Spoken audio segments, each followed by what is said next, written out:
So in a podcast about a week or two ago, we were exploring the narrative, the Battletech narrative of the autocannon, and how if you're new to Battletech, there's this idea of AC2, AC5, AC10, AC20, and it represents different narratives and different types of technology, but essentially that's the damage output, and we explored that back and forth. Now let's look at tactics on the table here, because there was a couple of interesting comments that were also building on my blog post. Autocannon 2. It's one thing to take an AC2 as a field gun with infantry or on a vehicle, but on a mech, the damage output is just so low. It's just absolutely so low that it's not even worth it on there. True or not? Possibility or not? Now, I counter that by saying, and admittedly there's a little bit of a bias here, because for whatever reason we all have our favorite mechs. Maybe it's that first mech that you played. Maybe you went through an entire campaign with the mech. But the Blackjack has an interesting place for me on the tabletop. I won't say it's my number one primary mech, go-to mech, say like the Awesome or the Thunderbolt. I mean, look, there's a lot of toys to play with. But I can say that it's a mainstay in my stable, and I usually play it every 4 or 5 games in there. The Autocannon 2, and we're talking stock, no variants on here. I find the Autocannon 2 on the mech to be really, really interesting, because combined with the mobility, it has extreme range. If we're talking about Inner Sphere, pre-clan invasion, clans change everything with the range on there. It is one of, if not the longest range weapon that you can put on a mech. So it has some bite. It has some fire on there. It's the type of thing that as soon as you're in range, you start shooting. Now, of course, yes, that's Battletech 101. As soon as we're in range, I'm going to start rolling the dice.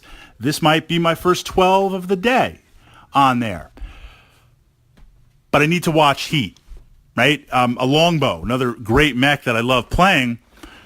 As soon as we're in range, I'm going to open up with the 2 LRM 20 packs and the 2 5 packs on there. I'll build a little heat, mainly because I try to stay back with that mech. But if you had a bunch of mediums, mechs moving very, very fast towards me, I'll get one shot off, and then more or less you're going to be very, very close, and I need to pull back. How fast are you going to be on top of me and in medium to short range? Maybe then I can't start firing everything or paying attention to that. Autocannon 2 generates absolute no heat on any mech that's on there. Every mech can manage that heat. So we just start shooting. That is something that you are going to be shooting every single round that it's up. Now you say, well, Fritz, okay, Blackjack's got 2. You've got redundancy in there, but it's only going to hit one location. It's only 2 points of damage. If you're lucky enough to tag a light mech with all the modifiers of that light mech moving crazy, you know, we've got long range, so it's like, okay, base 4, gunnery, +4 for long range, you know, +3, +4 because they're moving. Even if I'm walking, +1 on there, you're going to need 12s to hit. So even if you're able to hit, it's not like an Autocannon 20 where if I need 12s to hit, you're still sweating. Have you ever noticed that? As soon as that Autocannon 20 is in range, as soon as it's in range, I'm going to start shooting. And you're like, please don't hit. Please don't hit. Don't hit. Don't hit.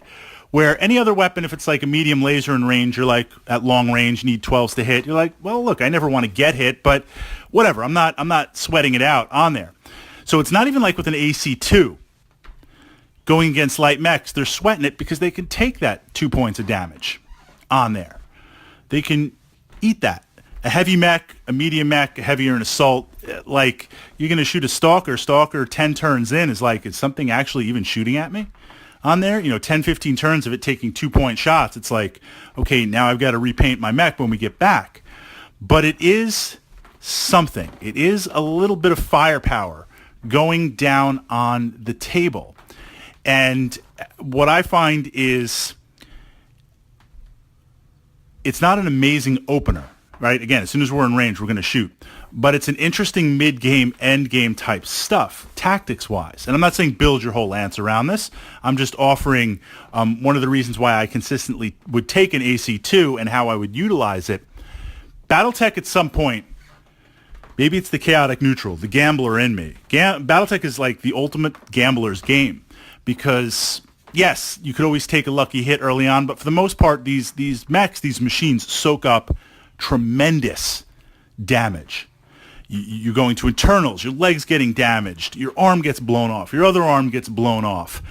You reach a point where you realize, okay, my mech's taken a lot. Maybe I want to start pulling back. Or you realize, like, oh, shoot, it's gone to internals, and I've got, like, all my missiles in there. I need to kind of back off. So tactically, you begin to back off, you begin to pull away. When mechs are engaged like that pulling away actually gets them out of range really, really fast. An autocannon 2 is essentially always in range. It's always going to be plinking away. And mid-game to end-game, maybe you have one or two spots of internal available to start hitting. That AC2 becomes a massive threat, especially if there's an ammo bin in there, especially if it's a center torso, although that is much rarer because of the sheer bulk of armor on there. It always has its place. On a side note, and part of this is just kind of the area that I play in, certainly we play combined arms, certainly we play bring whatever you want, but air support, independent of VTOLs and various transports, is a little bit more rare on there. But the AC2 having the range, especially if air support's going to do a strafing run or look to move in at a very, very low level to attack on there, while it's not going to do tons of damage, although a lot of the airframes have much less armor on there, where it really shines is possibly forcing control checks and making other crazy pilot skills to come through. So as a dedicated quick anti-air, it's interesting in that use on there. So certainly not groundbreaking, but one of the things that I like to do in Battletech, certainly have a primary strategy, but have 3 or 4 or 5 secondary mini strategies running behind the scenes, just to run interference or kind of get the dice rolling or see what can happen. And for the buy-in on some mechs to take an autocannon 2, it's not a lot. And it opens a little bit up. That's just my take on it. To take an entire lance of blackjacks, I mean, maybe if someone's attacking the factory producing them and we're just going to kind of push them out there, or to build your lance around an autocannon 2, I don't know. I really can't say. I would not be able to say in good faith that tactically makes sense.